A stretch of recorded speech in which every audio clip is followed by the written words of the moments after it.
एक गांव में रोजल नाम का आदमी रहता था। उसकी पत्नी हेली बहुत बदमाश थी। उससे अच्छे से बात नहीं करती, हमेशा दूसरों के आगे शिकायत करती। रोजल इस बात से बहुत परेशान रहता था। एक दिन रोजल का दोस्त पीटर आया और कहने लगा, क्या हुआ रोजल, तुम उदास क्यों हो? क्या बताओ दोस्त, मैं अपनी शादी से परेशान हूँ। जब से हेली से शादी हुई है मेरी तो जिंदगी ही बर्बाद हो गई। पर क्यों? क्योंकि उसको लगता है कि मैं पैसे कमा कर उसको नहीं देता हूँ। मैं क्या करूँ, मैं खेती करता हूँ, उसमें जो मिलता है उसी से गुजारा करूँगा ना। सुन रोजल, मैं तुम्हें 10,000 रुपया उधार देता हूँ। मुझे लगता है कि तुझे शहर जाकर कोई बिजनेस करना चाहिए। क्या तुमको लगता है कि मैं बिजनेस कर पाऊँगा? हाँ हाँ। तभी रोजल आके अपनी पत्नी से कहता है कि मैं शहर जाऊंगा और शहर में बिजनेस पत्नी से कहता करूंगा। है, सुनो हेली, मैं शहर जाऊंगा कल। पर क्यों? क्योंकि मैं बिजनेस करना चाहता हूँ। तो तुम्हें पैसे कहाँ से आएगी आगा? मेरा दोस्त मुझे उधार दिया है 10,000 रुपया। तो मेरा क्या होगा? मैं इधर अकेले कैसे रहूंगी? मैं आके वापस तुम्हें ले जाऊंगा। ऐसा कहकर रोजल अपने दोस्त पीटर के घर गया और उससे पैसे लिया और उसका बहुत सारा धन्यवाद किया। धन्यवाद मेरे दोस्त, तुमने मुझे इस लायक समझा। और यह कहकर वह गांव में बस पकड़ लिया। बस पकड़ के वह शहर पहुंच गया। शहर में वह देख रहा था कि कितने सारे लोग एक चाय की दुकान पर खड़े हैं और सब लोग चाय पी रहे हैं।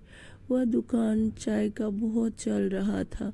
पीटर उसी चाय वाले के पास गया और कहने लगा, भाई मुझे एक कप चाय मिलेगी?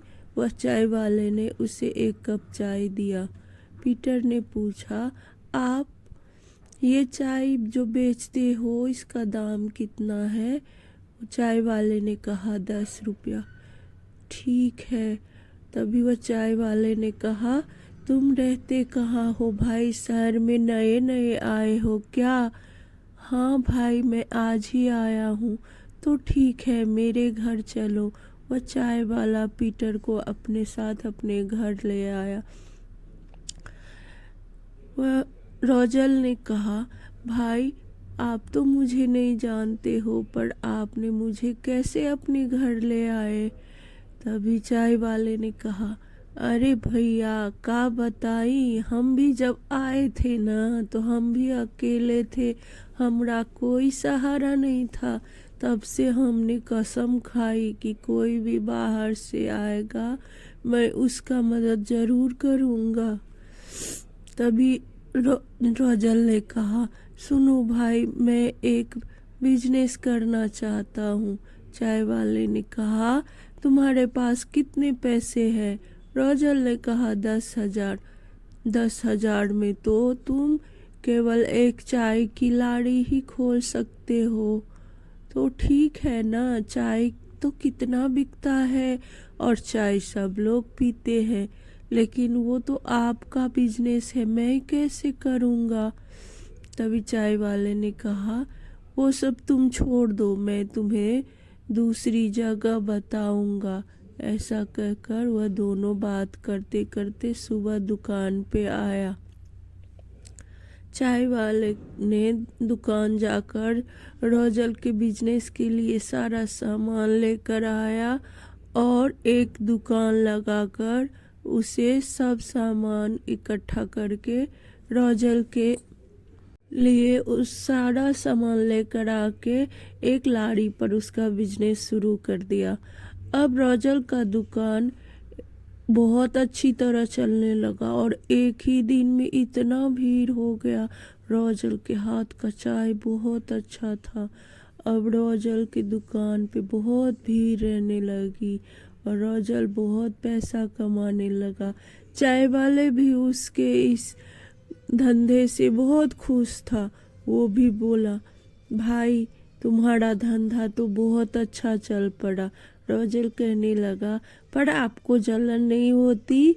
अरे नहीं भाई, मेरा भी अलग है चाय का धंधा, वो भी बहुत चलता है और तुम्हारा भी चलता है, इसमें कैसी जलन। दोनों साथ में ही रहने लगा। रोजल ने कहा, भाई मेरी पत्नी है, उसे लाने मुझे जाना पड़ेगा गांव। यह कहकर लेकिन एक दिन भी वह अपना लाड़ी बंद नहीं करता सकता था, क्योंकि सुबह ही उसकी लाड़ी पे एकदम भीड़ लग जाती थी। ऐसे ही दिन बीता गया। रोजल अपनी पत्नी के पास आया और हेली से कहा, चलो हेली, हम शहर चलते हैं, हम तुम्हें लेने आए हैं। क्या तुम्हें पैसे हो गया, तुम पैसे कमा रहे हो? और उसने कहा, हाँ। वह जाके अपने दोस्त पीटर को भी उसका पैसा उधार चुकता किया और उसे कहा, धन्यवाद मेरे दोस्त पीटर, तुम जैसा दोस्त सबको मिलना चाहिए कि मेरी परेशानी में तुमने मुझे समझा और मुझे पैसे दिया, तभी तो मैं आज इतना अच्छा बिजनेसमैन बन पाया हूँ। रोजल अपनी पत्नी को लेकर शहर आया। अब दोनों पति पत्नी रोज अपनी लाड़ी पर चाय बनाकर बेचने लगे। इतनी भीड़, इतने लोग, रोजल अब खुशी खुशी रहने लगा।